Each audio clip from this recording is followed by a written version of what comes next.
the Lord's word don't return vain. Come. So he says at the end here, I, Yahweh, have spoken it, and I will do it. Showing that the prophets prophesying is what brings forth the prophecy. Because he's who have spoken it, so who will do it? It's Yahweh.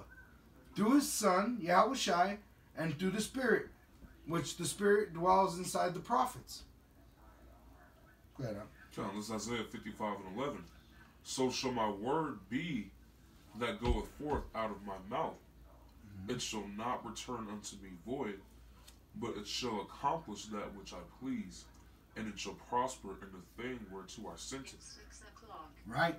So it's going to be fulfilled, and it's going to be fulfilled to an overflowing, an abundance.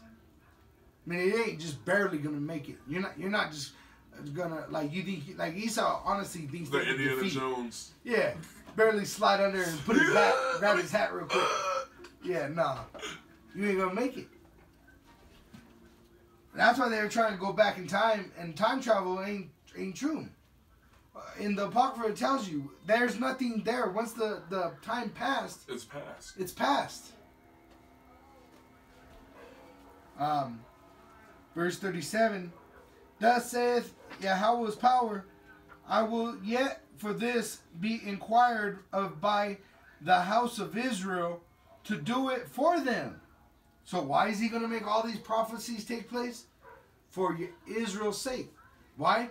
So that we may see and call upon our power to deliver us through his son. Then it says pretty much to repent. I will increase them with men like a flock. And you see that with the camps. The elder Malcolm just said that they there was a camp that just popped up in South America. And we're like flocks out there. If you watch like one of these big camps like Chicago or New York, it looks like a flock of men. Verse 38. As the holy flock, as the flock of Jerusalem in her Solomon feast, so shall the waste cities be filled with flocks of men, and they shall know that I am Yahweh. That's beautiful too. They're wasted cities. You know, at one time Israel was wasted, but now we're coming back. And that's what we're getting into with this next chapter right now as we go on. Because what is the prophet's purpose? It's to do the will of Yahweh Hashem Yahushai. Verse 37, chapter 37:1. The hand of Yahweh was upon me, and carried me out in the spirit of Yahweh, and set me down in the midst of the valley which was full of bones. And who's those bones? The 2/3 Israelite. They're on Christianity. They're in Black Power, in the Brown Pride movement, in worshiping women, trying to be a Kemetic, trying to be a homosexual.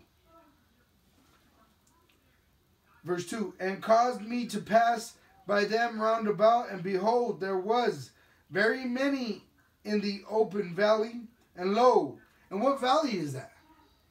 That's that valley of shadow of death. It says, and behold, there were very many in the open valley, and lo, they were very dry. And that's what our people are. They're very dry. You know? They can't absorb this. Why is there a flash flooding in the deserts? Because it's so dry it cannot absorb the water that is put upon it, like we were just talking about earlier. The water being this truth. It can't absorb it because they're too dry. It just rolls right off of them. Verse 3. And he said unto me, Son of man, can these bones live?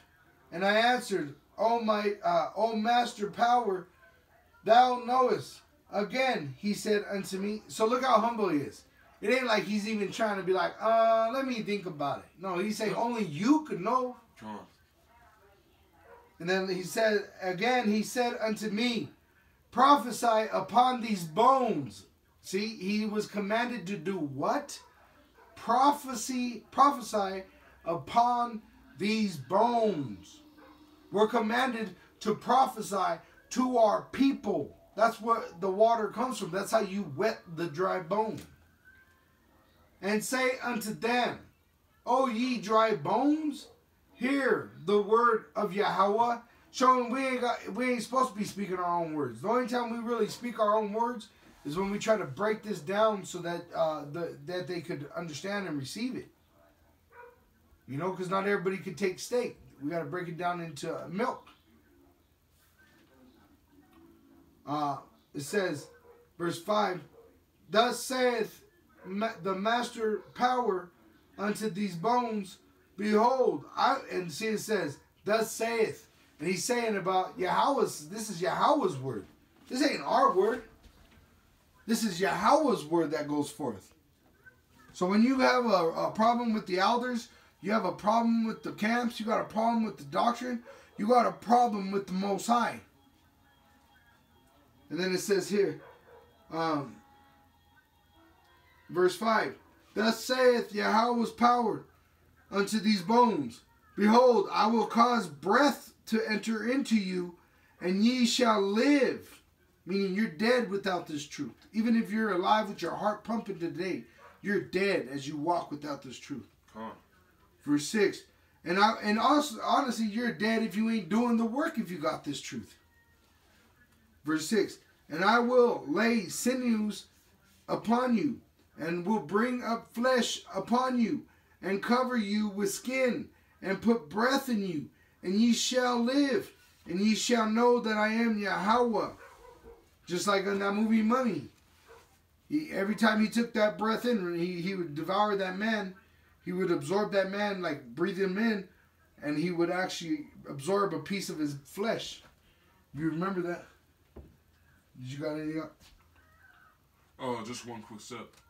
Just to prove that breath is the spirit. And this is Genesis 2, verse 7. And Yahweh power formed man of the dust of the ground, and breathed into his nostrils the breath of life, and man became a living soul. Living soul. So right there, and that's when it says prophesy unto man the word of Yahweh.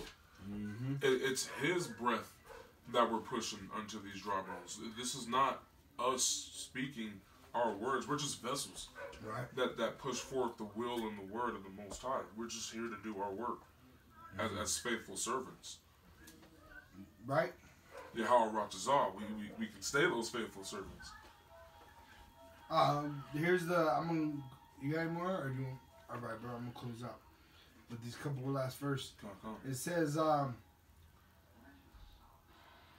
this is 1 Corinthians 14, verse 36.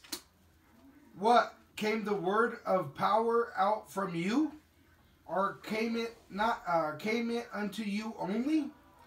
If any man, and that's what he's, again there, is if you got this truth, you're supposed to be spreading it. That's the whole point.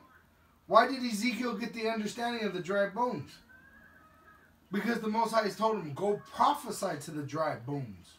And that's the step that a lot of men hate, is when you learn these scriptures, you start to learn how unclean you are. How unclean your children are, your loved ones are. And then you learn how unclean your nation is as a whole. How unclean this world is.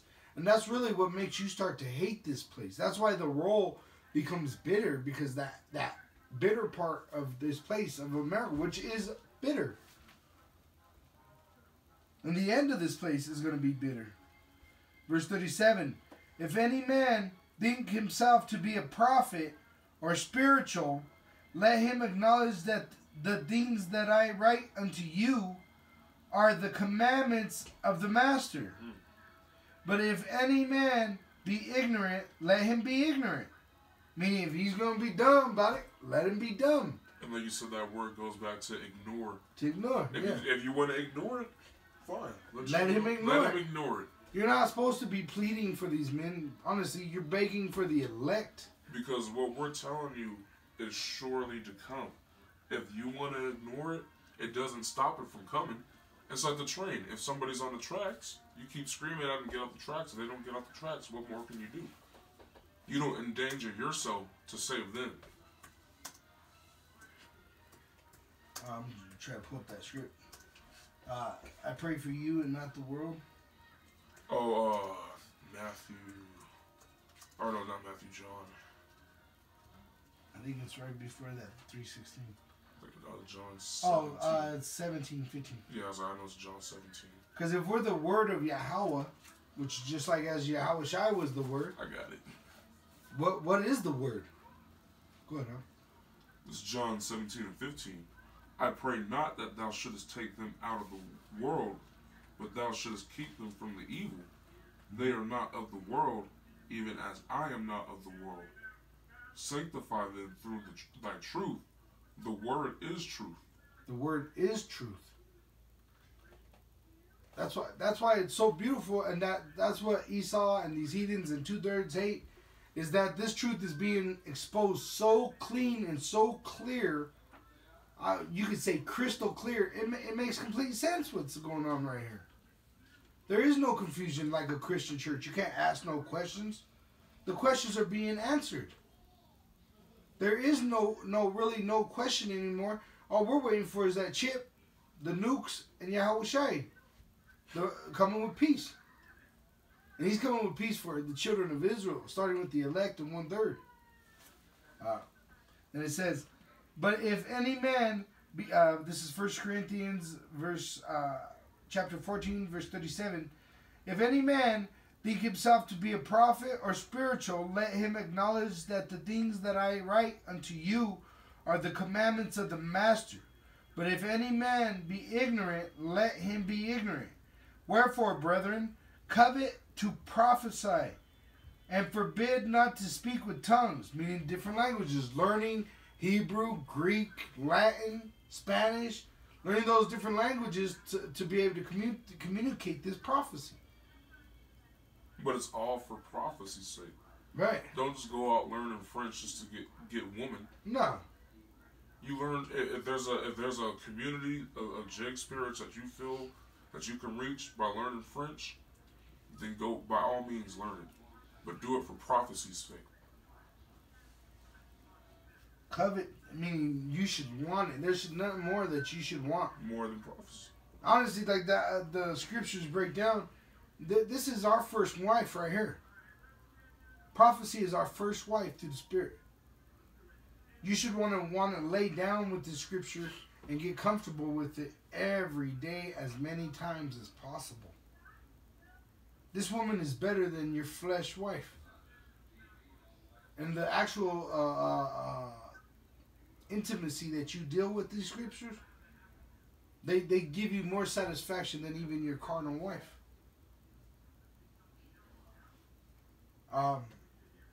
Verse 40, let all things be done decently and in order.